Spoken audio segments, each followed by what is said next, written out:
Dios les bendiga a todos ustedes. Casi buenas tardes, son 11:54. Reviso el tiempo de inicio para tener una noción más o menos de la hora y media de que siempre me tardo.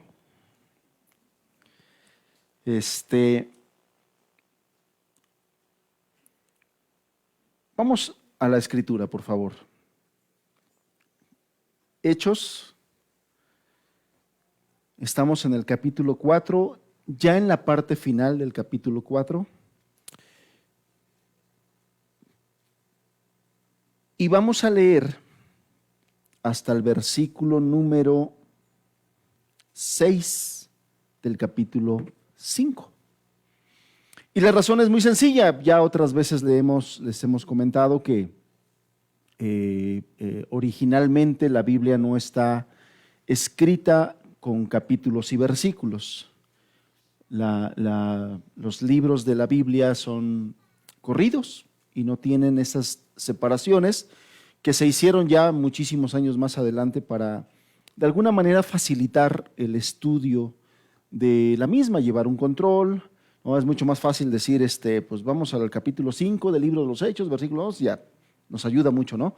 A que si no tuviera ninguna de esas señaléticas o numeraciones.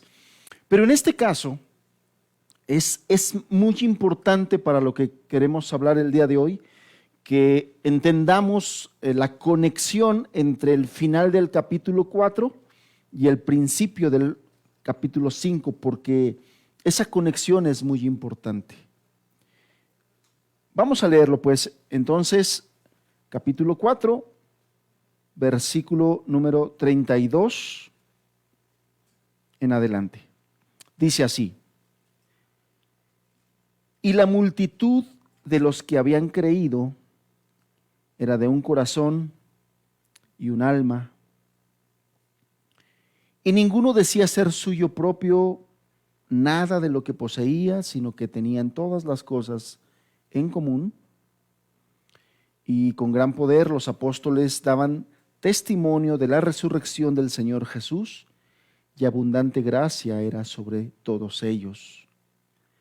Así que no había entre ellos ningún necesitado, porque todos los que poseían heredades o casas las vendían y traían el precio de lo vendido y lo ponían a los pies de los apóstoles, y se repartía a cada uno según su necesidad. Entonces José, a quien los apóstoles pusieron por sobrenombre Bernabé, que traducido es hijo de consolación, levita, natural de Chipre, como tenía una heredad, la vendió y trajo el precio y lo puso a los pies de los apóstoles. Hechos capítulo 5, verso 1 al 6.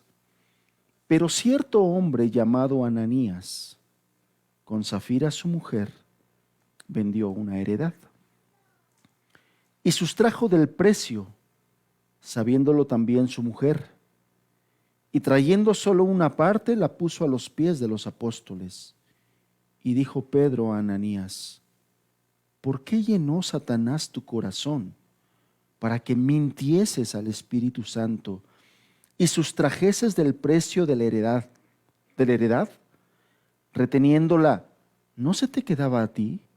Y vendida, ¿no estaba en tu poder? ¿Por qué pusiste esto en tu corazón?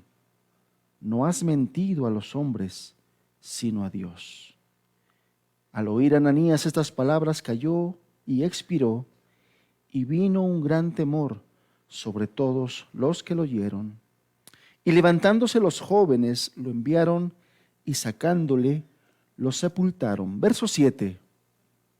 Pasado un lapso como de 3 horas, sucedió que entró su mujer, no sabiendo lo que había acontecido. Entonces Pedro le dijo: dime, ¿vendiste en tanto la heredad? Y ella dijo: sí, en tanto. Y Pedro le dijo: ¿por qué convinisteis en tentar al Espíritu del Señor? He aquí a la puerta los pies de los que han sepultado a tu marido.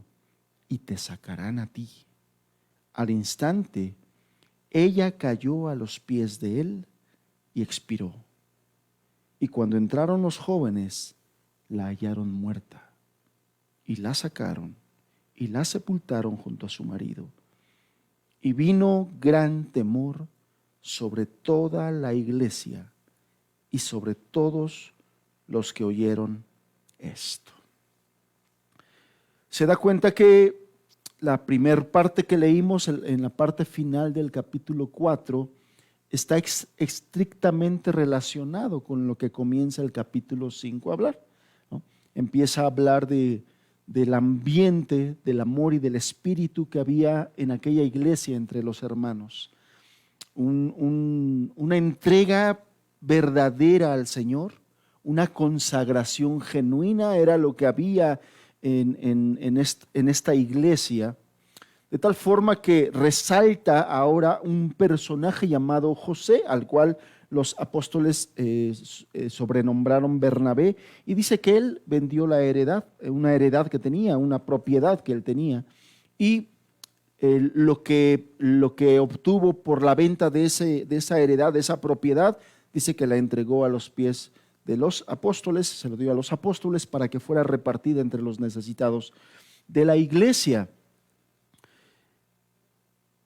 Y después, inmediatamente de ese testimonio hermoso, de ese testimonio glorioso del amor de uno de los hermanos por todos sus hermanos, viene el otro testimonio, el testimonio de un matrimonio que pretendieron hacer lo mismo que hizo este hombre llamado José, apodado Bernabé.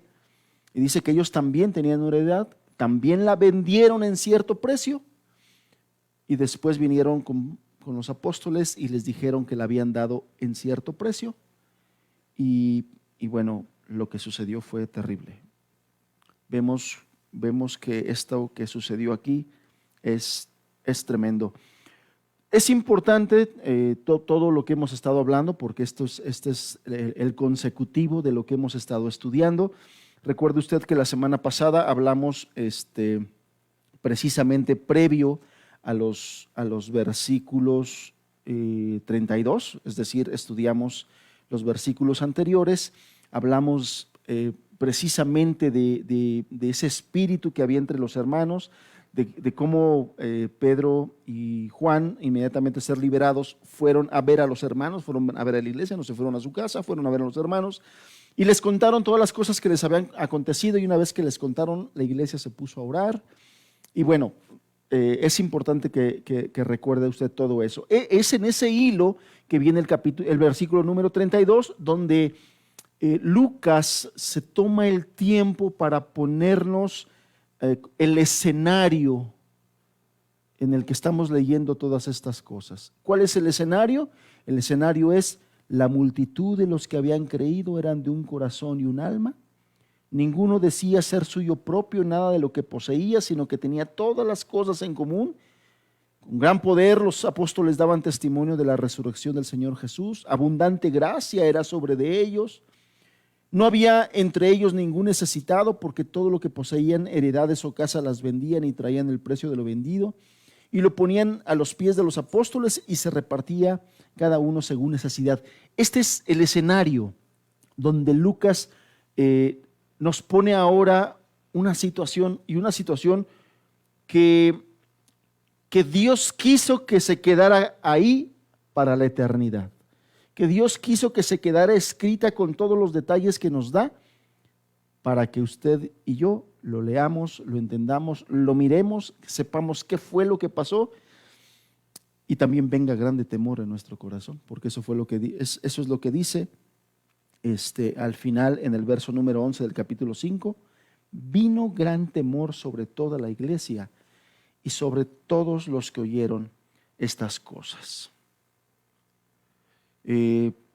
Estamos convencidos, nosotros estamos convencidos que la predicación de domingo y la predicación en cualquier día que hagamos, cuando nosotros nos presentamos, nos levantamos a compartir la palabra de Dios, tenemos que compartir la palabra de Dios, y la palabra de Dios involucra toda la palabra de Dios, es decir, toda la Biblia. Toda la Biblia. Toda la Biblia es palabra de Dios y estamos convencidos que si nosotros queremos crecer espiritualmente, tenemos que conocer toda la Biblia. Si nosotros queremos conocer a Dios y el carácter de Dios, tenemos que conocer toda la Biblia. Y bueno, ha habido momentos en que es necesario predicar pues en contra del pecado, y no solamente el pecado de la gente incrédula, de la gente que no conoce a Dios, que no ama a Dios, que no quiere nada de Dios.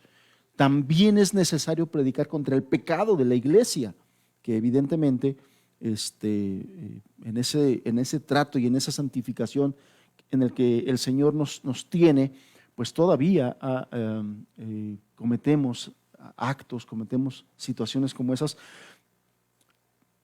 Y es importante que nosotros notemos que la Biblia, Dios a través de su palabra, la Biblia, es crudamente sincero cuando se trata del relato de la obra redentora.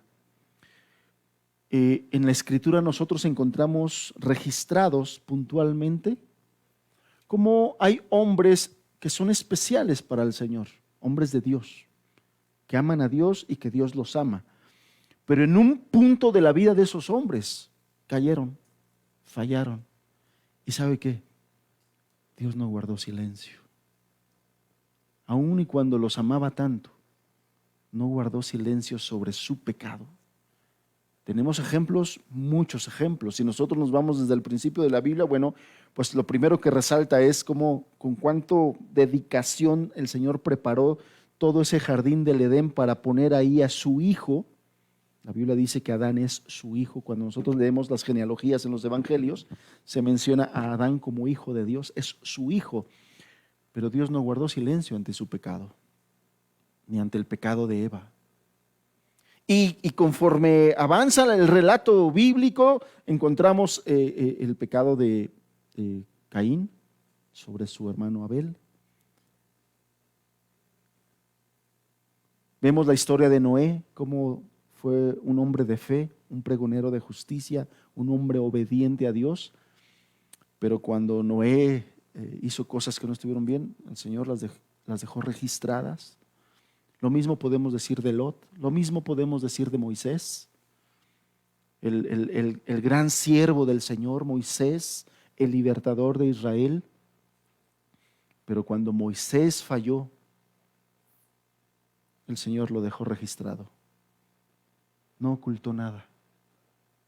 Podemos seguir así con relatos de un hombre como David, que la Biblia da testimonio de que era un hombre conforme al corazón de Dios. ¿No? Todos hemos leído que Dios da testimonio de que David era un hombre conforme al corazón de Dios, pero cuando David pecó con Betsabé, no lo cayó.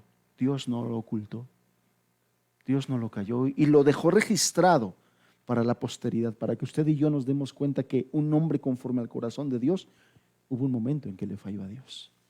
Hubo un momento en que tomó malas decisiones, hubo un momento en que se enfrió, hubo un momento en que se entibió de tal forma que ya no percibía la práctica de su pecado. Qué terrible es llegar a una condición en la que estaba David, como en la que estaba David, donde andaba de irresponsable ante sus deberes como rey. La Biblia nos relata cómo en la tarde, en los días en que los reyes salen a la guerra, David no estaba en la guerra, David estaba en su palacio muy cómodamente, paseando ocioso, echando ojito ahí a los vecinos y miró a esta mujer bañándose, la codició,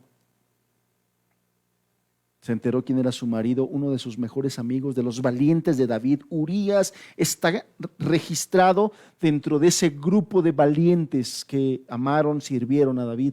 Los valientes de David, Urías era uno de los valientes de David y no le importó, lo mandó traer, lo quiso matar, lo quiso avergonzar y después lo mandó matar, lo puso al frente en lo más crudo de la batalla para que fuera muerto. Y así nosotros podemos seguir con el relato del Antiguo Testamento y el Señor no calla ante los pecados de sus hijos, de sus siervos, no calla. Y aquí nos encontramos en otro relato crudo donde el Señor no calla y pone de manifiesto el pecado que puede ver por los infiltrados en la iglesia, y también deja muy claro cómo él actúa ante situaciones que afectan contra el crecimiento, el desarrollo de su iglesia y contra su gran nombre. Y nos encontramos aquí en una situación tremenda, tremenda, terrible. La Biblia, el libro inspirado por Dios, no pasa por alto la verdad, aunque ésta pueda ser dolorosa y horrible. Y entonces hasta aquí donde vamos, la descripción de Lucas hace la parte final del capítulo 4. Lucas está haciendo una descripción totalmente positiva de la iglesia y de lo que estaba haciendo la iglesia y de lo que estaba pasando en la iglesia. Hasta aquí, la semana pasada yo le decía cuánto énfasis está poniendo Lucas, inspirado por Dios, inspirado por el Espíritu Santo, cuánto énfasis está poniendo en el ambiente hermoso, maravilloso que se estaba viviendo en la iglesia, de entrega, de consagración, de fe, de valor, de valentía, de consagración, de servicio entre los hermanos, de verdadera hermandad. Ese es el énfasis de lo que Lucas está relatando en sus primeros capítulos del libro de los Hechos. Inspirado por Dios, Dios quiso, Dios le mandó a Lucas que así se hiciera. 4 capítulos vamos, donde constantemente nos habla del hermoso ambiente espiritual que había entre los hermanos, que había en la iglesia. Un panorama y un escenario totalmente positivo hasta el capítulo y el final del capítulo 4. Desde el dramático nacimiento de la iglesia en el día de Pentecostés, hasta su dinámica comunión, gozosa comunión que ellos estaban viviendo, el explosivo crecimiento que estaban teniendo. Este fiel escritor de la Biblia nos muestra la belleza, la frescura y la vitalidad de la primera iglesia. Ese es el escenario que Lucas pone. Lo último que leímos, inclusive al enemigo, Satanás, tratando de frustrar por medio de una presión externa de los líderes religiosos, pero no lo logró. No lo logró. La unidad de la iglesia, la fortaleza de la iglesia, el respaldo de Dios a la iglesia era tal que no lo logró. Es importante entender, hermanos, que ninguna iglesia es perfecta. Yo de repente he platicado con muchas personas que percibo que tienen como que idealizada a la primera iglesia. Porque sí, efectivamente, hay muchas cosas bonitas, lo he remarcado, lo he dicho, pero no era perfecta. Aún con toda esa belleza, con toda esa hermosura, con toda esa consagración, había cosas que tenían que seguir siendo pulidas. Y es que ninguna iglesia es perfecta porque está compuesta todavía por seres humanos imperfectos. Que todavía necesitamos mucho de la ayuda de Dios para poder ser perfectos y parecernos cada vez más al Hijo de Dios. Y en esta sección del libro de los Hechos se nos narra un momento negativo, significativo en la historia de la iglesia. La historia del primer ejemplo de pecado dentro de la iglesia. Y de todos los ejemplos que hay en la Biblia acerca de esto, este sin duda es el más triste. Es el más triste. Ojalá podamos entender, hermanos, que una de las mayores cargas que tiene un pastor cristiano, lo que más le hace doler el corazón a un pastor cristiano, es el pecado de su gente. Lo que más le hace invertir tiempo es el pecado de su gente. Son de las cosas más tristes que pueden suceder dentro de la iglesia. Y en la historia de la primera iglesia, el apóstol Pedro fue el primero en lidiar con este problema. Y todo lo que está narrado aquí en el capítulo 5, desde el versículo 1 al versículo número 11, se nos dice cómo el apóstol lo manejó, pero no sin antes mostrarnos la fealdad de la impureza dentro de la iglesia. Aquí Lucas nos ofrece una situación general como la última mirada a la pureza de la iglesia y cómo se fue contaminando. Lo que Lucas nos narra en los últimos versículos del capítulo 4 tiene un propósito. Por eso es que yo le decía, aquí esa separación de aquí termina el capítulo 4 y aquí comienza el capítulo 5, como que no nos ayuda mucho, porque la intención evidente de Dios en la inspiración de Lucas es poner un escenario hermoso de la iglesia. Es así, la iglesia estaba así, la gracia de Dios se derramaba, ninguno de los hermanos decía que era propio algo de lo suyo, sino que todos lo vendían y lo daban para la repartición de los necesitados. Había una armonía, había un gozo, había una verdadera hermandad. Ese es el escenario. En ese escenario, esta situación de Ananías y Zafira contrasta grandemente. Y este era el propósito de Dios al relatarlo de esta manera.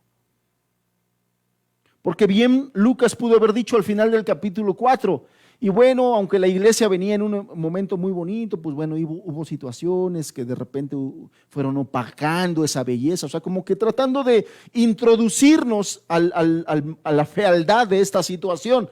Pero no, lo que hace es resalta la hermosura de ese ambiente de la iglesia con el propósito de que el pecado de Ananías y de Zafira contrastara grandemente y se notara grandemente. Y esta situación hace que el pecado de Ananías y Zafira parezcan más vívido, mostrando que la iglesia más noble y pura está a un solo paso de la tragedia espiritual si no tenemos cuidado, si no nos mantenemos alertas, despiertos en comunión con el Señor. Estamos a un paso, hermanos, de caer en la tragedia espiritual. Y entonces este pasaje que estamos leyendo cae, por tanto, en dos secciones que ya yo se los estoy comentando. Número 1, la vida en comunión de la iglesia, los santos, y después el pecado dentro de la iglesia. Este relato muestra estas dos partes, y este conciso fragmento forma el fondo positivo en el cual se describe el negativo pecado de la iglesia. Vamos a ir analizando parte por parte y caer el día de hoy definitivamente el énfasis y el enfoque de la palabra de Dios es en la hipocresía que vivieron estas dos personas, Ananías y Zafira. Pero bien, vamos por partes. Capítulo 4, dice el verso 32 en la parte A: y la multitud de los que habían creído eran de un corazón, eran de un alma. Se nos narra aquí que había una participación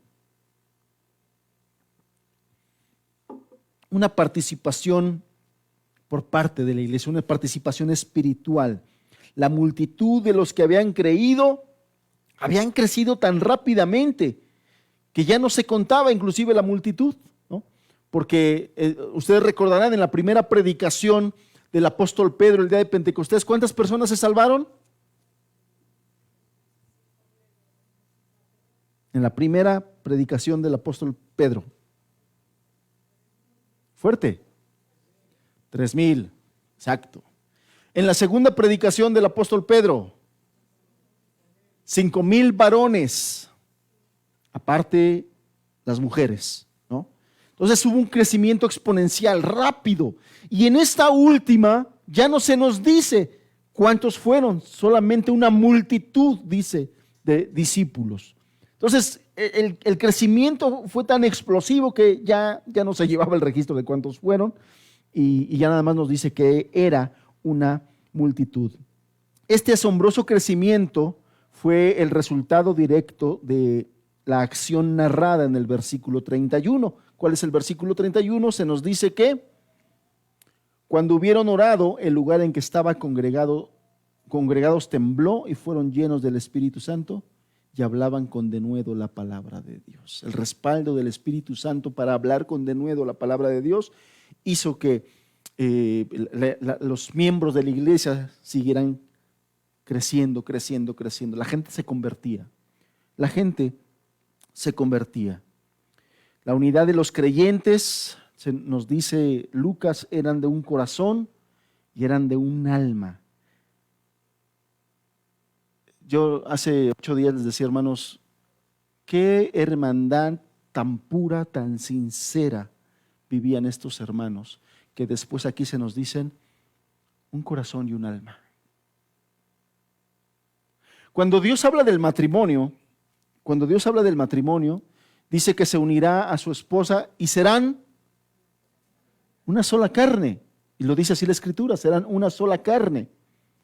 Pero cuando el Espíritu de Dios se une al creyente, hermanos, los hace de un corazón y de un alma. Hablando de eso. Han agarrado esa palabra de hermanos para hacernos burlas, para ponernos un mote. Así los hermanos, los hermanitos. Ya te vas a juntar con los hermanos. Hermanos, de verdad que en estos días esa palabra era poderosa y tenía significado.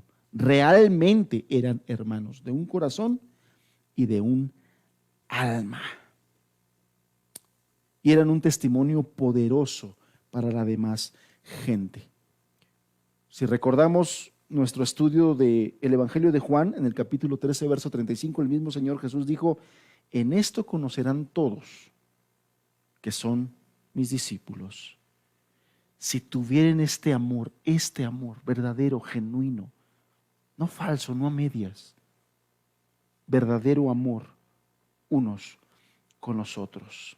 En esa oración sacerdotal que el Señor Jesús hizo por sus discípulos en el capítulo 17 de Juan, Él dijo esto: para que todos sean uno, como tú,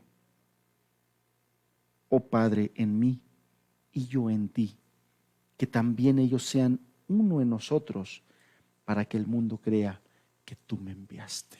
Fíjate cómo termina la oración de Jesús: para que el mundo crea que tú me enviaste, para que el mundo crea que Jesús es el Cristo, el Salvador, el Mesías, el Hijo de Dios, para que el mundo crea eso que tienen que ver, según esto que estamos leyendo, una iglesia verdaderamente unida en un solo corazón, en un solo alma, en un solo propósito, amándose, sirviéndose, entregándose unos a otros. Y entonces serán un poderoso testimonio y el mundo creerá que Jesús es el enviado de Dios para salvación.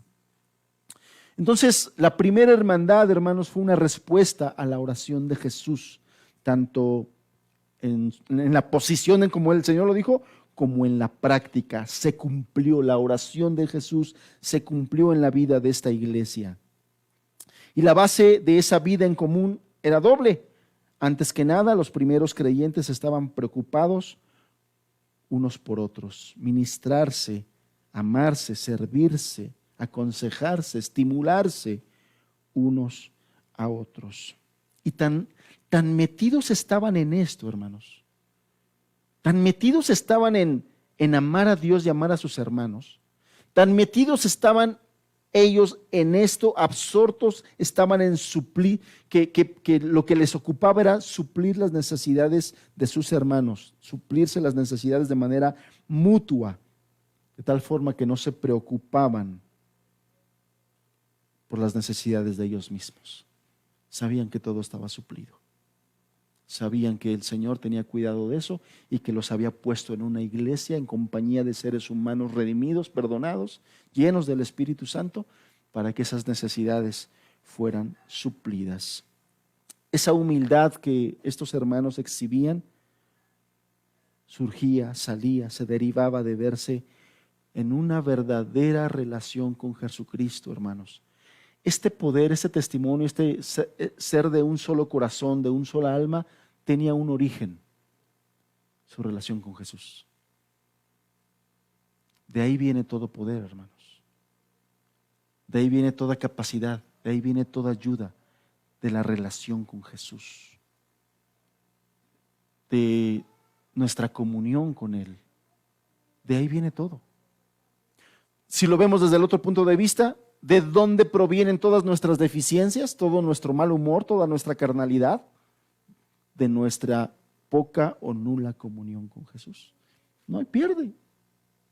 No hay pierde.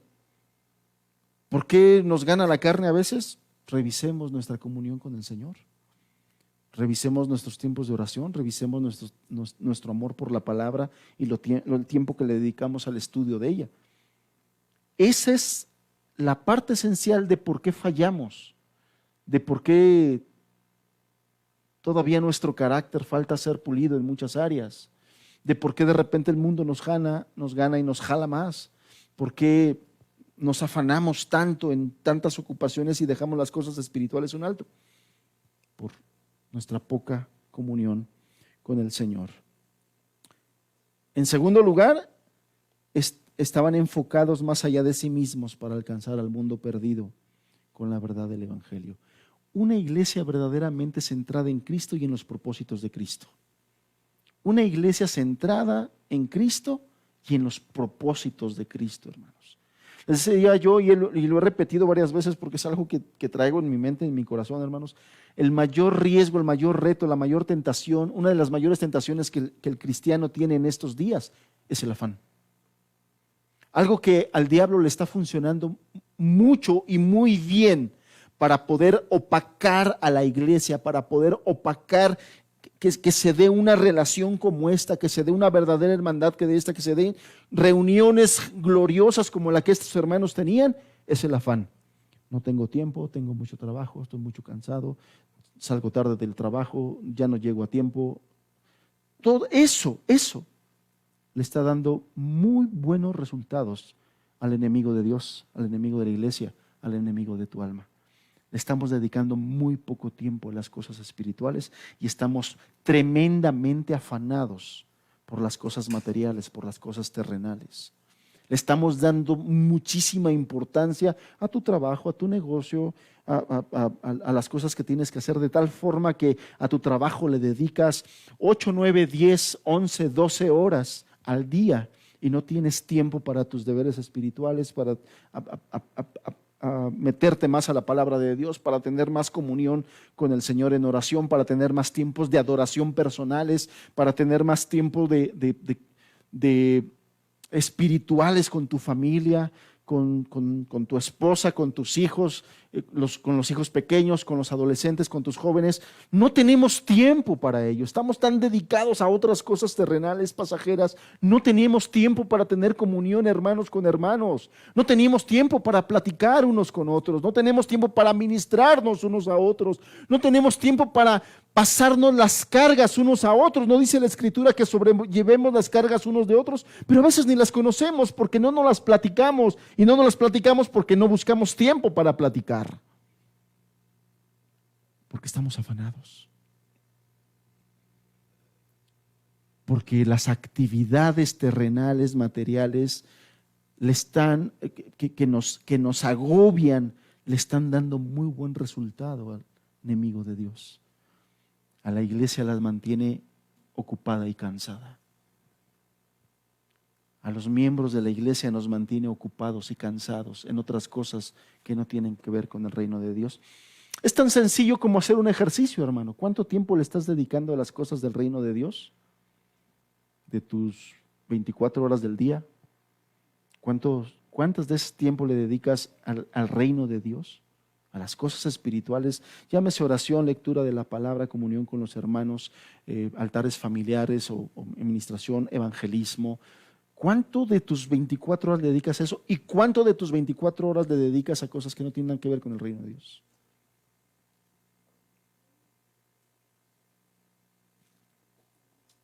Esa es una de las principales razones por las cuales no nos estamos pareciendo a esta iglesia.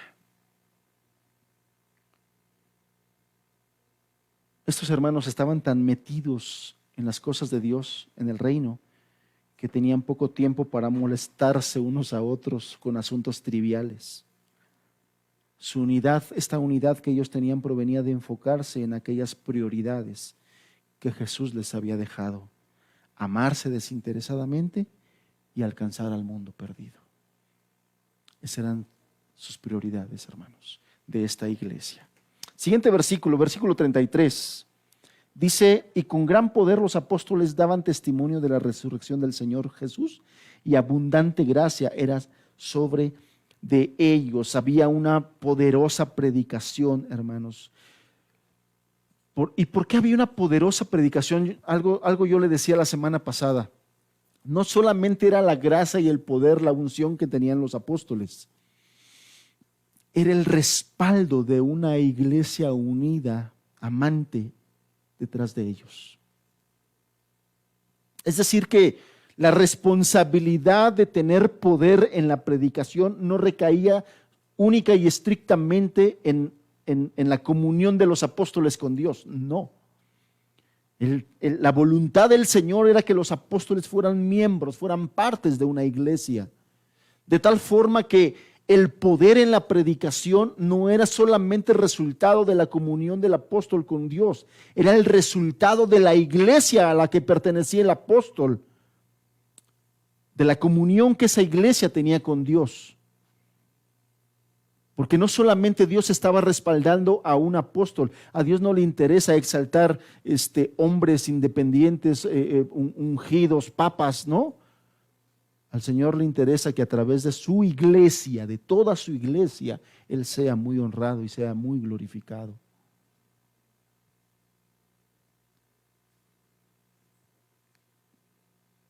Pero había una poderosa predicación y dice que abundante gracia había a favor de ellos. Gracia es el favor de Dios, es la disposición de Dios en ayudar. Eso significa gracia, de esa manera la podemos traducir. Cuando decimos, Señor, danos tu gracia, lo que estamos diciendo es, Señor, danos tu ayuda inmerecida, pero desinteresada, porque el Señor da su ayuda de manera desinteresada. Eso es lo que estamos orando cuando le decimos al Señor, danos tu gracia. O cuando le decimos a un hermano que la gracia del Señor esté contigo, lo que le estamos diciendo es que el favor del Señor esté contigo en todo momento, en toda situación, en pruebas, en calamidades, en enfermedad, en tribulación. La gracia del Señor esté contigo. La iglesia que estamos leyendo aquí en el libro de los Hechos tenía el favor de Dios, hermanos, la gracia. Y este compañerismo de creyentes, caracterizado por amar la unidad y por el celo evangelístico, ¿qué creen? Recibe la bendición de Dios. Dios bendice eso. Dios bendice eso.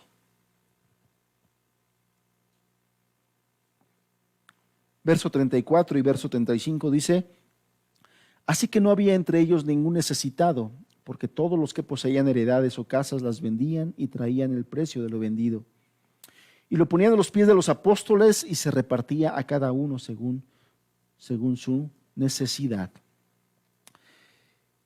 La unidad que tenían estos hermanos entre sí era tan tierna y era tan generosa, hermanos, que halló una expresión práctica: compartir las posesiones materiales.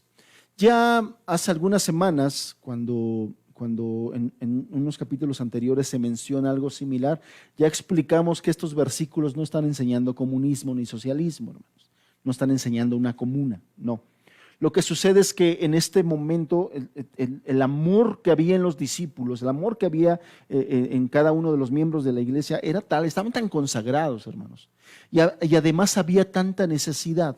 Yo le decía que ese crecimiento explosivo de la iglesia había generado que muchas personas dejaran sus lugares de residencia, sus trabajos, y se vinieran a vivir a Jerusalén. Entonces, por haber perdido sus trabajos, estaban pasando necesidades. Otros, por profesar la fe en el Nazareno, habían perdido familia, habían perdido heredades, habían perdido posesiones y también estaban en necesidad. Entonces era un momento de mucha necesidad entre hermanos recién convertidos porque habían perdido todo.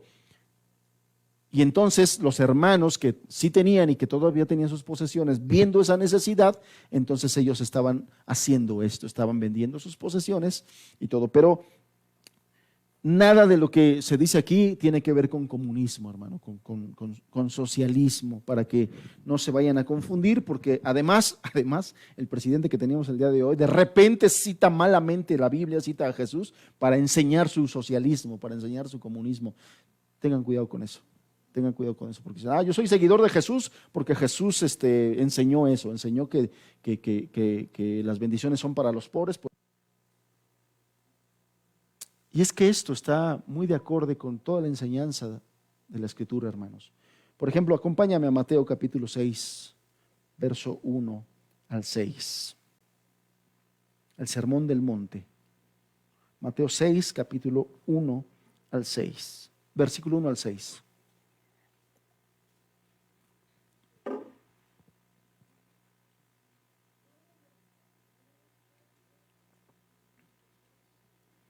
Dice así la palabra de Dios: guardaos de hacer vuestra justicia delante de los hombres, para ser vistos de ellos. De otra manera, no tendréis recompensa de vuestro Padre que está en los cielos. Cuando pues deis limosna, no hagas tocar trompeta delante de ti, como hacen los hipócritas en las sinagogas y en las calles, para ser alabados por los hombres. De cierto os digo que ya tienen su recompensa. Mas cuando tú des limosna, no sepa tu izquierda lo que hace tu derecha, para que sea tu limosna en secreto, y tu Padre que ve en lo secreto te recompensará en público. Y cuando ores, no seas como los hipócritas, porque ellos aman el orar en pie en las sinagogas y en las esquinas de las calles, para ser vistos de los hombres. De cierto os digo que ya tienen su recompensa. Mas tú, cuando ores, entra en tu aposento, y cerrada la puerta, ora a tu Padre que está en lo secreto. Y tu Padre que ve en lo secreto te recompensará en público. Verso 16. Cuando ayunéis, no seáis austeros como los hipócritas, porque ellos demudan sus rostros para mostrar a los hombres que ayunan. De cierto os digo que ya tienen su recompensa. Pero tú, cuando ayunes, unge tu cabeza y lava tu rostro, para no mostrar a los hombres que ayunas, sino a tu Padre que está en lo secreto. Y tu Padre que ve en lo secreto te recompensará en público. Esto es el testimonio, lo que el Hijo de Dios habla acerca de guardarnos, hacer nuestras obras para los hombres, delante de los hombres. Desde que mis hijos empezaron a participar en las cuestiones de la música, y todo ello, bueno, pues había personas, porque ellos estudian en un instituto, y pues había había personas que pues los halagaban y les echaban muchas flores. Yo recuerdo siempre a mi esposa hablar con ellos y decirle: sé humilde, esto es para Dios, guarda tu corazón de la soberbia, guarda tu corazón del orgullo, sé humilde. Porque el corazón del ser humano, hermanos, tiende a la vanidad, tiende a la vanagloria. El corazón del ser humano tiende a eso, hermanos. Tenemos la tendencia a vanagloriarnos. Cuando el apóstol Juan advirtió a la iglesia acerca de los pecados, él les decía: tengan cuidado con esto, los deseos de la carne, los deseos de los ojos y la vanagloria de la vida. Hay una tendencia natural a vanagloriarnos, a sentirnos mucho. Y el Señor Jesús aquí nos dice: tengan cuidado con eso. Jesús denunció una y otra vez la hipocresía de los escribas y de los fariseos, y además advirtió a sus discípulos que se guardaran contra esa influencia. Y una cosa más, también advirtió que el infierno estaría poblado por los hipócritas. Nadie, escucha, hermano, nadie es tan desagradable a los ojos de Dios, ni el borracho, ni la prostituta, ni el drogadicto, ni el asesino, ni el sicario. Nadie de ellos es tan desagradable a los ojos de Dios como aquellos que hacen o quieren hacer parecer algo que no son, que hacen alarde de una belleza espiritual que no poseen. La advertencia contra la hipocresía en este pasaje, hermanos, es muy fuerte. Es muy fuerte. El querer aparentar delante de los hermanos algo que no somos y que no estamos viviendo, es desagradable a los ojos de Dios, muy desagradable a los ojos de Dios. Cualquier pecado, además, contra la comunión de los creyentes es un pecado contra Cristo. Es decir, la respuesta tan fuerte de Dios ante esta situación no solamente fue porque Dios detesta la hipocresía, sino porque esa hipocresía estaba atentando contra un momento muy solemne que estaba viviendo la iglesia. Ese pecado, esas personas estaban siendo utilizadas por el diablo para estorbar la obra de Dios a través de esa iglesia unida, a través de esa iglesia que se amaba, que se servía, que eran un corazón y que eran un alma. El diablo estaba utilizando a estas personas para estorbar la obra de Dios y Dios no se quedó con los brazos cruzados. De tal forma que cuidado, hermanos, que el diablo nos vaya a utilizar. ¿Es posible que el diablo utilice a un cristiano? Sí. En una ocasión, cuando Cristo estaba anunciando de que Él iba a ser sacrificado, cuando Cristo les estaba diciendo a sus discípulos que Él iba a ser muerto por el reino de los cielos, ¿qué creen? Pedro, en otro carácter y en otro espíritu, se acerca al Señor para tratar de convencerlo de que se salvara de eso. Y le digo, Señor, nunca tal cosa te acontezca. Ten misericordia de ti mismo, como diciéndole, Señor, no vayas a la cruz, no mueras. Imagínense que el Señor Jesús le hubiera hecho caso. Obviamente no le iba a hacer caso, ni le hizo caso, obviamente. Pero imagínense, ¿qué estaba en juego en ese momento? ¿Qué estaba en juego? La salvación de muchas personas.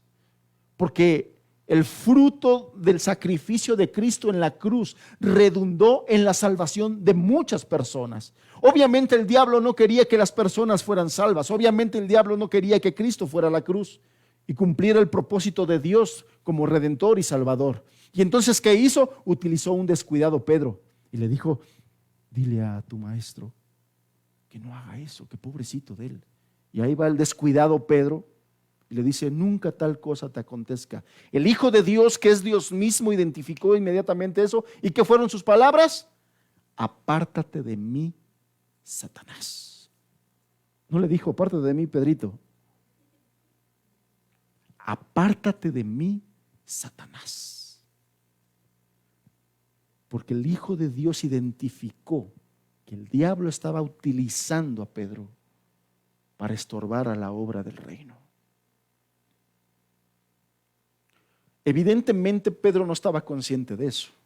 Evidentemente Pedro no sabía que el diablo lo estaba utilizando, que estaba utilizando su tibieza, que estaba utilizando su desconecte con Dios, con el Señor, por la razón que haya sido. A lo mejor seguramente Pedro, cuando escuchó las voces del Señor, dijo, ¿por qué me dices así? Pero el Hijo de Dios lo identificó. Tengamos cuidado, hermanos, porque no digo que voluntariamente te dejes ser utilizado por el diablo, pero si no estás en conexión con el Señor, no estás en conexión con el Espíritu y con la palabra, el diablo te puede utilizar para estorbar el reino de Dios, para estorbar la obra que el Señor quiere hacer en tu familia, para estorbar la obra que el Señor quiere hacer en tu matrimonio, para estorbar la obra que el Señor quiere hacer en tus hijos, para estorbar la obra que Dios quiere hacer con tus demás vecinos, para estorbar la obra que el Señor quiere hacer con tus hermanos en tu iglesia. Te puede utilizar el diablo si no estás conectada con el Señor, si estás practicando un pecado, si estás en hipocresía, el diablo te puede utilizar para estorbar la obra del Señor. Y quédatelo muy grabado.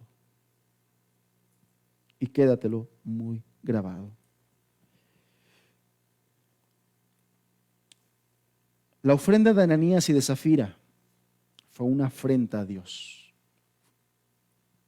Y la ejecución y la muerte de ambos, escuchen esto, hermanos, fue obra de Dios.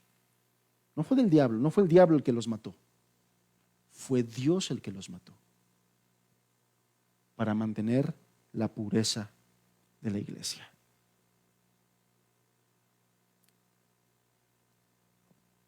El último versículo dice que vino temor a la iglesia. ¿Y cómo no? ¿Y cómo no? si seguramente un paro cardíaco fulminante tiró a Ananías y unas horas después a su esposa? ¿Y cómo no, hermanos? ¿Cómo no pudo venir temor? Los juicios que el Señor ejecuta por guardar la pureza de su iglesia son reales, son verdaderos.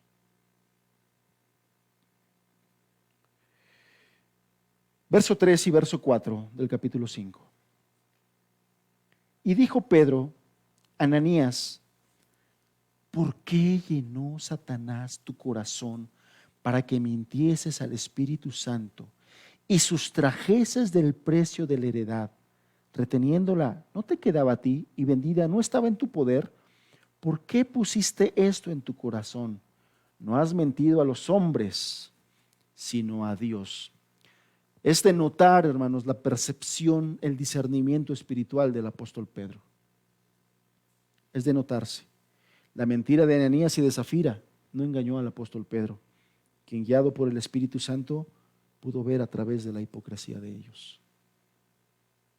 Es que yo les decía, no eran los hombres, era a Dios a quien estaban afrentando.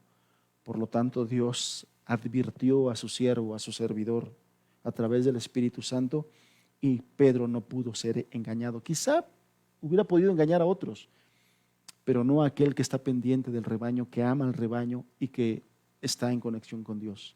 Dios le mostró, le reveló todas estas cosas. De tal forma que esta mentira de Ananías y Zafira no engañó a Pedro, y pudo ver a través de la hipocresía. Ananías, cuando el apóstol Pedro lo llamó, seguramente esperaba elogios, ¿no? Ananías, oye, me da gusto ver tantos hermanos que hacen este tipo de cosas. Seguramente Ananías estaba esperando un elogio por parte del apóstol Pedro por su obsequio. Y cuando escuchó las palabras del apóstol Pedro, seguramente se sorprendió de lo que él estaba diciendo. Y en contraste con la entrega llena del espíritu de Bernabé, fíjese cómo lo dice la Escritura. La ofrenda de Ananías, fue satánicamente inspirada. El apóstol Pedro le dijo, ¿por qué llenó Satanás tu corazón? ¿Por qué permitiste? Esto es muy importante, hermanos. La pregunta del apóstol Pedro implica que Ananías pudo haberse resistido a la influencia del diablo. ¿Por qué llenó Satanás? Porque si no hubiese sido, si fuera algo en contra de la voluntad de Ananías, entonces ¿por qué la pregunta? A lo mejor hubiera sido la reacción diferente del apóstol Pedro y dijo, ay, chispas, Ananías, pues fíjate que pues el diablo llenó tu corazón, mano, pero pues como no pudiste haber hecho nada, no podías haber hecho nada, pues entonces la culpa no es tuya. ¿Contra quién vino el castigo en este momento? ¿Contra el diablo? No, contra Ananías. ¿Por qué? Porque Ananías fue el responsable, porque Ananías tuvo la oportunidad de resistir esto. Y esto es importante para aquellas personas que piensan que el diablo tiene toda potestad sobre ti. El Señor nos ha dado el poder, el Señor nos ha dado la gracia para poderlo resistir. El apóstol Pablo constantemente nos advertía contra eso. La Biblia nos dice, resistid al diablo. Se puede resistir al diablo, hermano. Pero Ananías evidentemente no resistió al diablo. Y la pregunta de Pedro es, ¿por qué permitiste que Satanás llenara tu corazón? ¿Por qué permitiste? ¿Por qué no hiciste nada? ¿Por qué no fuiste sensible más a las palabras del Señor? ¿Por qué no fuiste sensible a tu alma misma? ¿Por qué no te opusiste? ¿Por qué dejaste? De tal forma que Ananías no tenía excusa. Ay, es que el diablo llenó mi corazón. No. Él pudo haberlo resistido, pero él lo permitió, hermanos. Él lo permitió. Él tuvo libertad de hacer lo que él quería hacer con su propiedad, pero eligió ser falso. Este es el punto. Ananías escogió ser falso. Ananías escogió vivir en hipocresía. Ananías escogió darle un doble discurso mentiroso a su líder espiritual. Y lo mismo pasó con Zafira. Ahorita lo vamos a ver. En este hecho, en ninguna parte de la Biblia se culpa a Satanás por el pecado del cristiano. Porque Satanás es el tentador, hermanos. Sí, él nos puede tentar, pero él nunca te va a obligar a pecar. Que te quede claro, no te engañes. Satanás nunca te va a obligar a pecar, por lo cual la Biblia nunca hace responsable al diablo de los pecados que practican los cristianos. Y mucho menos los seres humanos, en general los no creyentes. Pero aquí es interesante porque se está centrando en un pecado que se sucedió dentro de la iglesia. Dentro de la iglesia. No hay culpa, no hay responsabilidad. Dios no responsabiliza a Satanás. Es que pobrecito de mi hijo porque tú lo engañaste. Pobrecito de mi hijo porque tú llenaste su corazón. No, el culpable es él porque permitió ser engañado. Permitió que su corazón se llenara de los consejos de él. Este pasaje enseña dos verdades importantes. Y uno de ellos es la influencia que hay del Espíritu Santo. Y hermanos, a esto no voy a abundar mucho porque hemos estado en el discipulado hablando mucho acerca de la influencia del Espíritu Santo. Pero recuerda, el Espíritu Santo es una persona, no una influencia, no una fuerza impersonal. Por lo tanto, a él se le puede mentir o intentar mentir. Vaya, no lo vas a lograr, pero puedes intentar mentirle. Y aquí en el versículo 13 declara que Ananías fue el que le mintió al Espíritu Santo o le intentó mentir al Espíritu Santo, mientras que el versículo 4 dice que también le mintió a Dios. El Espíritu Santo es Dios. La siguiente pregunta de Pedro fue un severo reproche para Ananías. ¿Por qué pusiste esto en tu corazón? Seguramente Ananías fue tentado por el diablo. No lo discuto. Seguramente fue tentado por el diablo. Pero la responsabilidad por el pecado descansaba en el propio Ananías. Yo le decía, él tuvo toda esta libertad de negarse, pero no lo hizo así. Versículo 5 al versículo 10 dice así: al oír Ananías estas palabras, cayó y expiró. Y vino un gran temor sobre todos los que le oyeron. Y levantándose los jóvenes lo envolvieron y sacándolo lo sepultaron. En Jerusalén o en aquellas tierras de la Palestina bíblica, por el clima y costumbre, por el clima principalmente y porque circunstancias, ellos acostumbraban a enterrar el mismo día a los difuntos. Por eso fue que aquí se nos narra que ese mismo momento lo sacaron y lo enterraron. Dice verso 7: y pasado un lapso como de 3 horas, sucedió que entró su mujer, no sabiendo lo que había acontecido. Entonces Pedro le dijo: dime, ¿vendiste en tanto la heredad? Y ella dijo: sí, en tanto. Y Pedro le dijo: ¿por qué conviniste en tentar al Espíritu del Señor? He aquí a la puerta a los pies de los que han sepultado a tu marido y te sacarán a ti. Al instante ella cayó a los pies de él y expiró. Cuando entraron los jóvenes la hallaron muerta y la sacaron y la sepultaron junto a su marido. Dios se movió rápidamente en este asunto y en esta situación para extirpar el cáncer espiritual de la iglesia.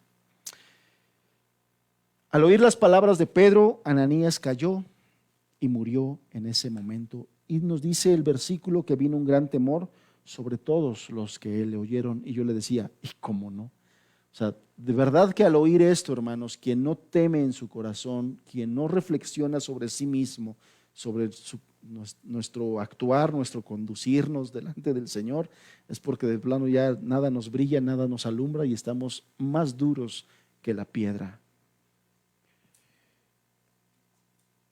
Que quede claro que la causa definitiva de la muerte de Ananías fue el juicio de Dios. Quizá un paro cardíaco, no lo sé, pero así murió al Ananías comprender su culpa y su vergonzoso desenmascaramiento. Después de la muerte de Ananías, se levantaron los jóvenes, la congregación, lo envolvieron, lo sepultaron.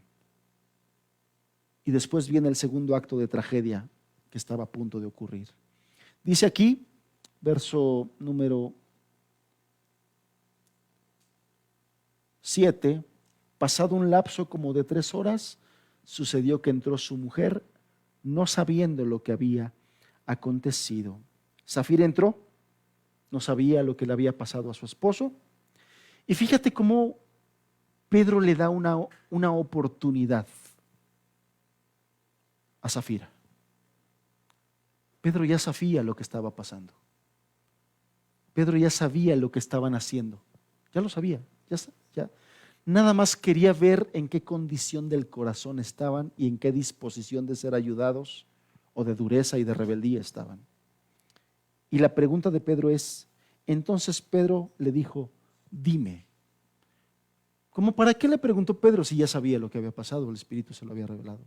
Para darle una oportunidad a la mujer. Quería ver, Pedro ya sabía lo que iba a pasar con ella si no se arrepentía, porque ya había visto lo que había acontecido con el hombre.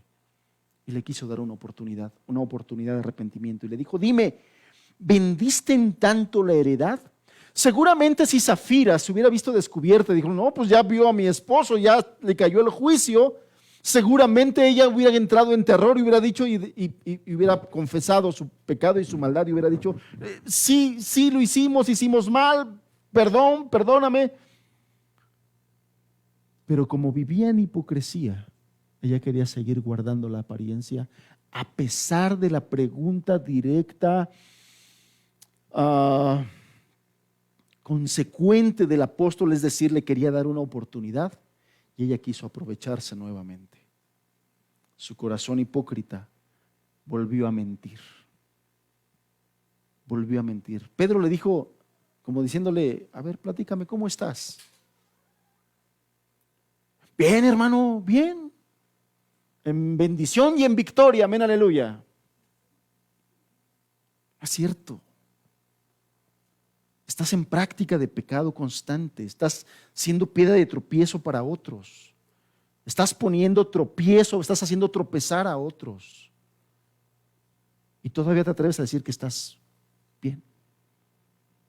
Le dio la oportunidad.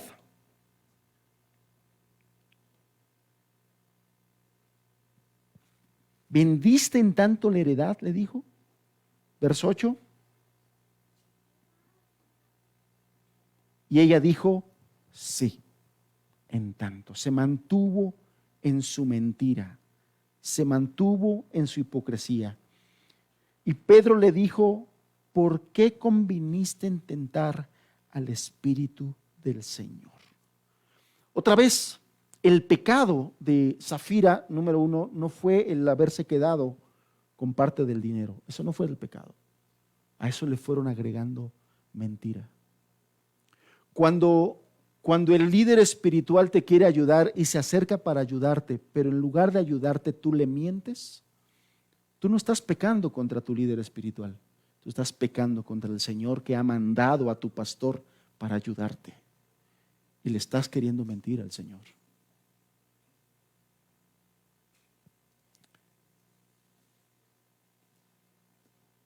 Y por eso es que la pregunta y el reproche de Pedro es, ¿por qué conviniste en tentar al Espíritu del Señor? No le dijo, ¿por qué me estás mintiendo, Zafira? ¿Por qué me mientes? Si yo ya sé lo que están haciendo, si yo ya sé lo que está pasando, ¿por qué me mientes? No fue lo que hizo Pedro. Lo que hizo Pedro es, ¿por qué le estás mintiendo al Señor? ¿Y por qué? Pues porque Pedro fue enviado por el Señor.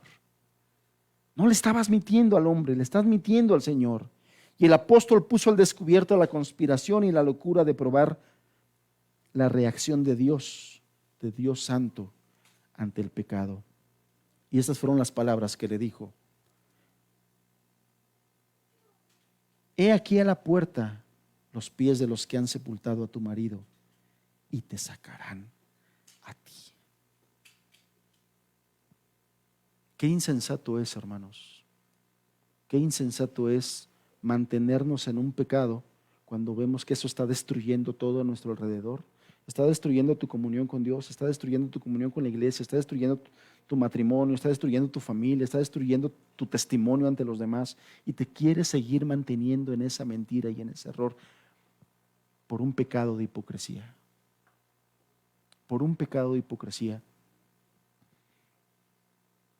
El juicio de Dios cayó igualmente sobre Safira y al instante ella cayó a los pies de él y expiró. Cuando entraron los jóvenes que venían de enterrar a Ananías, también la hallaron muerta y la sacaron, la sepultaron junto a su marido. Y así terminó el intenso, insensato actuar de estas personas. Este intento de Ananías y de Safira de engañar a Dios por tratar de vivir una apariencia ante los demás. Dios no se los permitió. Y esta acción de Dios, hermanos, estaba destinada a inculcar en la iglesia que le quedara claro la gravedad del pecado oculto, la gravedad de la práctica del pecado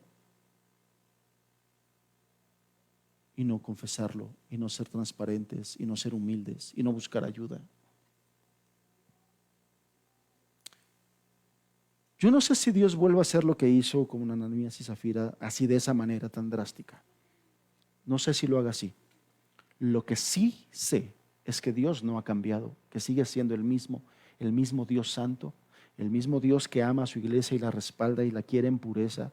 Y dice la Escritura que Él se entregó para tener una iglesia pura, sin mancha, sin arruga, y Él va a seguir obrando para conseguir esto en la iglesia, hermanos.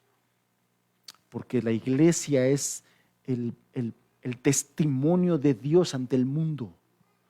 Y Él se va a guardar un testimonio limpio y santo. Y Él de una manera o de otra, ya sea de esta misma forma o de otra, pero Él va a mantener el testimonio de su iglesia santa, limpia. Entonces, ¿es de temer? Sí es de temer.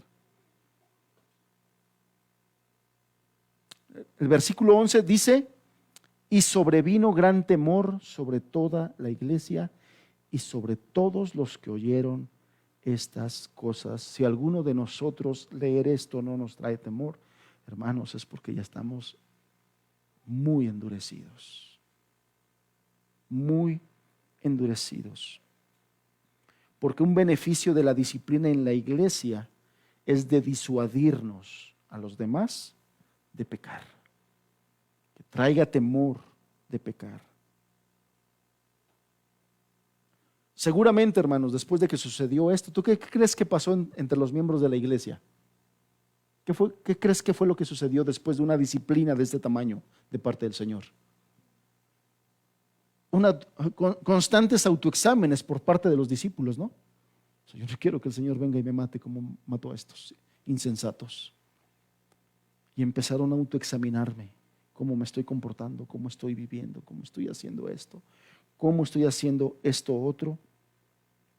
Después de la muerte de Ananías, seguramente los demás hermanos, empezaron a autoexaminarse. Seguramente el apóstol Pedro y los demás apóstoles tuvieron muchas consejerías. Hermano, quiero platicar con usted. Fíjese que está pasando esto, está pasando lo otro, y no quiero que me pase lo que le pasó a estas personas. Las muertes de estas personas causaron gran temor. Y el texto dice que no solamente sobre toda la iglesia, sino también sobre todos los que escucharon esto. Evidentemente no cristianos también. Hubo no cristianos que se enteraron de esto y dice que también temblaron al enterarse que un Dios santo hace estas cosas. Hermanos, un Dios santo hace estas cosas. Hace estas cosas.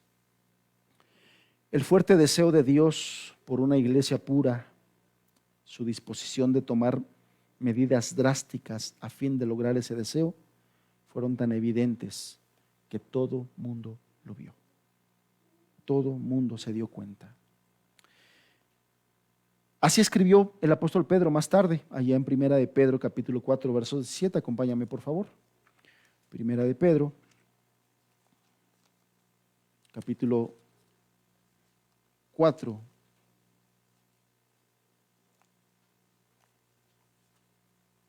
verso número 17.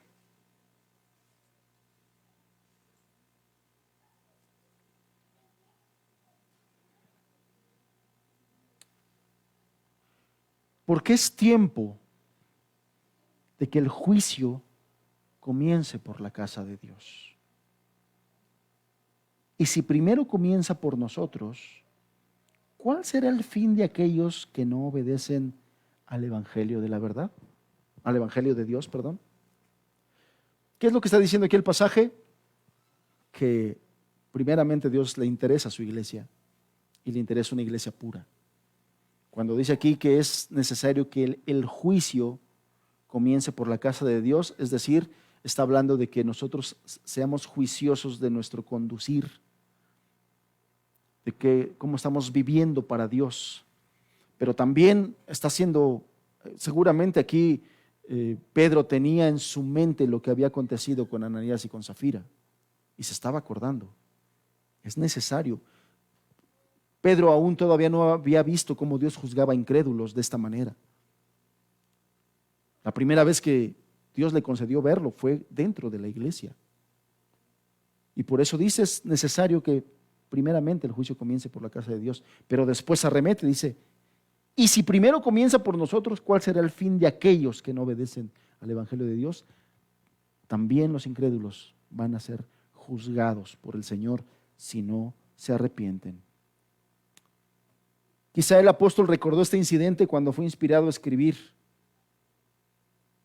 allí en 1 Pedro capítulo 3, acompáñame, 1 Pedro capítulo 3, aquí atrásito, verso 10.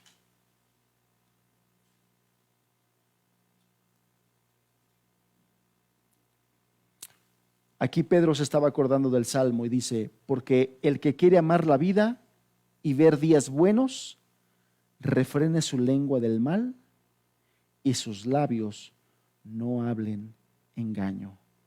Apártese del mal y haga el bien, busque la paz y sígala, porque los ojos del Señor están sobre los justos y sus oídos atentos a sus oraciones, pero el rostro del Señor está contra aquellos que hacen el mal.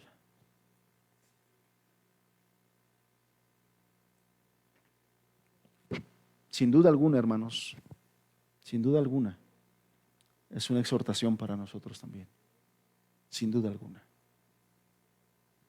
Y el consejo del Señor es, el que quiere amar la vida y ver buenos días, refrene su lengua del mal y sus labios no hablen engaño. En otras palabras, no digas lo que no eres, no vivamos la hipocresía. Antes bien, apártese del mal y haga el bien. ¿Qué son aquellas cosas que tu conciencia te dice que no están bien en tu vida, hermano? Más allá, porque podemos llegar al punto en donde tu conciencia ya no te está diciendo nada, porque ya la adormeciste nuevamente por estarla transgrediendo y violando. Más bien es, ¿qué es lo que dice la palabra de las cosas que tú estás haciendo incorrectamente? Volvámonos a Dios. Volvámonos a Dios. Y no seamos nosotros la causa de que la obra de Dios se estorbe. Porque Dios no tiene por inocente al culpable. No seamos nosotros la causa. Hermanos, ¿hemos comprobado la buena voluntad del Señor? ¿Sí o no? De muchas maneras, de muchas formas. Hemos visto cuán bueno es el Señor, hemos visto cuán hermoso es el Señor, hemos visto cuán cuidadoso es con nuestras vidas, con nuestras necesidades. Hemos palpado el amor del Señor. No seamos nosotros el estorbo de su obra. No seamos nosotros el estorbo de su obra. Por ocultar un pecado, por una práctica de pecado, por mentir, por dar una apariencia, por mentirle a tu pastor cuando se acerca a ti a quererte ayudar y le das falsa información y le das una apariencia que no es. No seas tú el estorbo de lo que Dios quiere hacer con esta iglesia, porque el Señor no tiene por inocente al culpable. Vamos a cerrar nuestros ojos. Alex.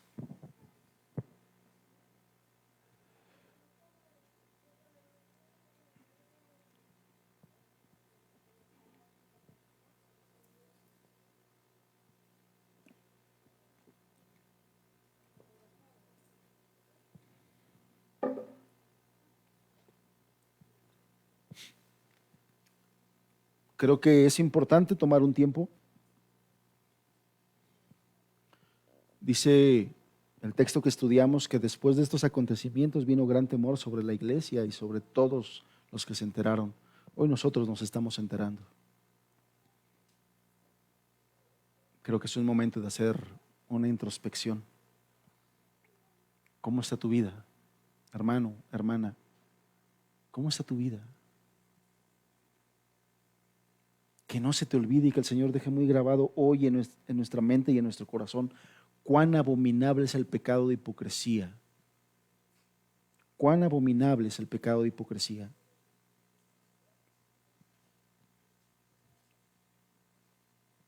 Y apartémonos de ella. Hermanos, que no se nos olvide quién servimos, a quién invocamos en este lugar. Dios santo, Dios puro, grande en misericordia, muy grande en misericordia.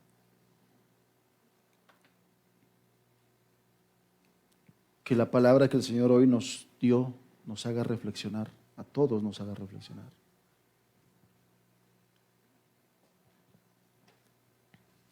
Nos haga afirmar nuestros pasos y nos lleve al arrepentimiento si es necesario.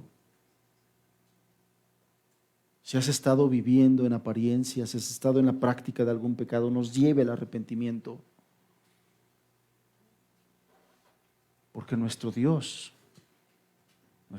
es fuego consumidor.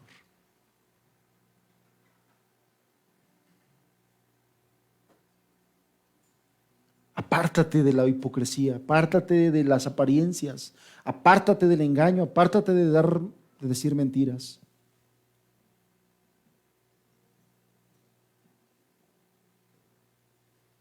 Y busquemos al Señor.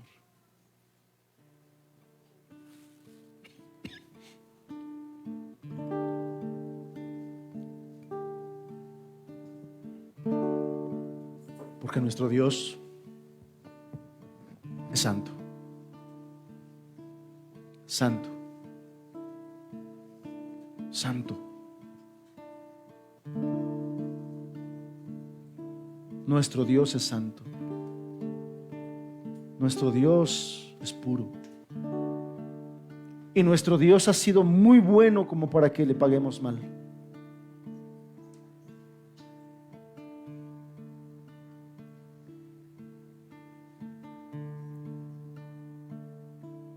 Reconsidera tus caminos.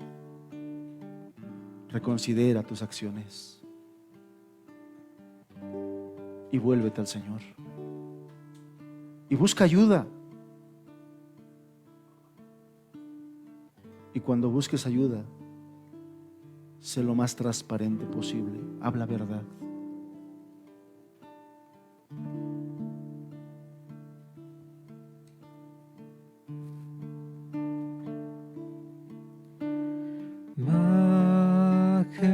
Majestuoso, poderoso, digno de loor. Él es nuestro Dios. Proclamemos su gran nombre hoy.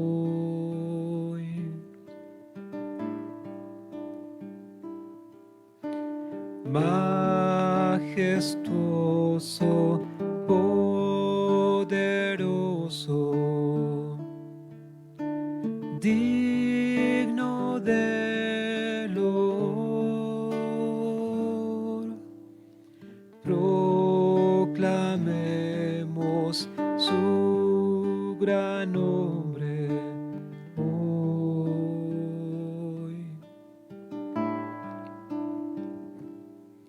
Jesús Jesucristo es Rey. Jesucristo es Rey. Postrado soy ante sus pies.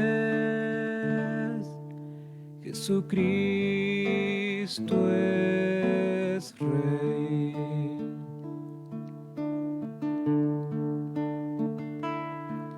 Jesucristo es Rey. Jesucristo es Rey. Postrado soy ante sus pies. Jesucristo es Rey. Jesucristo es Rey.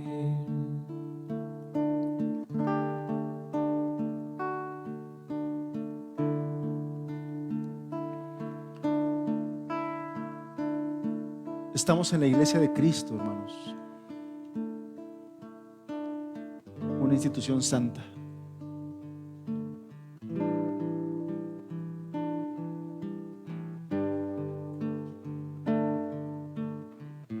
El Señor ha tenido misericordia y buena voluntad para con nosotros. Estamos convencidos que el Señor quiere hacer cosas, quiere salvar gente, que quiere utilizarnos.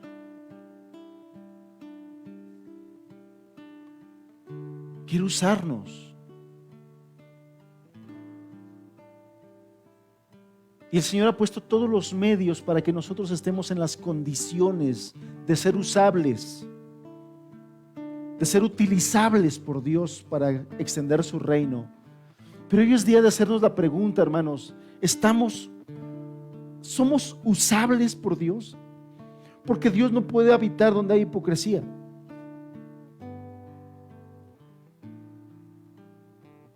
Estamos siendo utilizables, somos material dispuesto, somos ese barro, ese vaso de barro donde el Señor se puede vertir. Lo peor que podemos hacer después de experimentar las misericordias del Señor es ponernos como estorbo. Lo peor que podemos hacer. El Señor quiso tener misericordia de Ananías y de Zafira.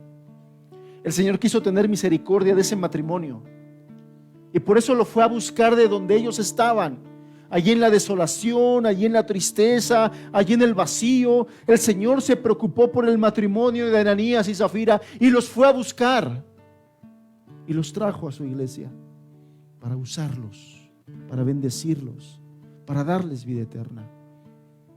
Pero la necedad de esta gente, la necedad de este matrimonio los llevó a la perdición, y no solamente a la perdición, a la misma muerte, de una forma tan escandalosa, de una forma tan apremiante, de una forma en la que pocas veces vemos en la Biblia.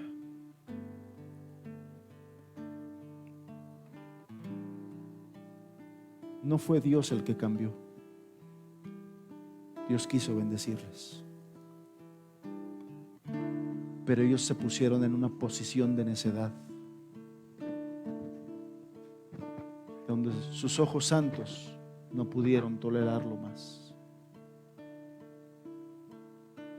y sacó a la luz su pecado, y sacó a la luz la verdad, y los exhibió delante de los hermanos, delante de la iglesia y delante de mucha gente más. Los exhibió.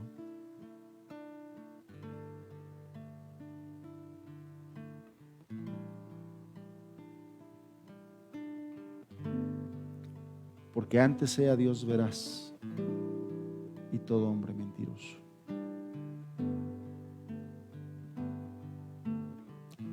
Estamos en la iglesia del Dios vivo.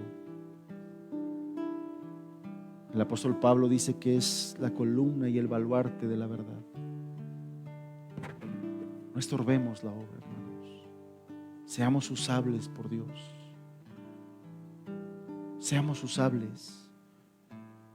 estemos en la condición de que el Señor nos pueda usar para su obra y para su reino y para su gloria.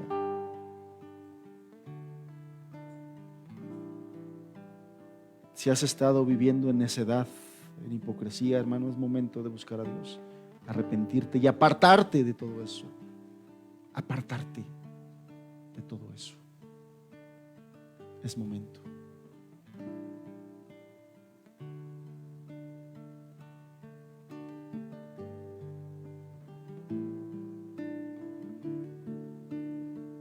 Señor,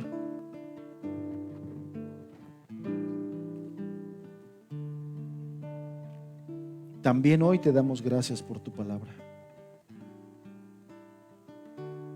porque la suma de tu palabra es verdad, Señor. Hay cosas que son agradables a nuestros ojos, a nuestros oídos escuchar. Hay otras como estas que son muy fuertes, pero también es tu palabra. Y fue tu voluntad la que hizo y la que dijo que el nombre de Ananías y de Zafira y su pecado quedara escrito para ejemplo de nosotros también. Tú eres soberano, tú eres rey y tú eres el Señor de la iglesia. Tú cuidas de ellas, Señor.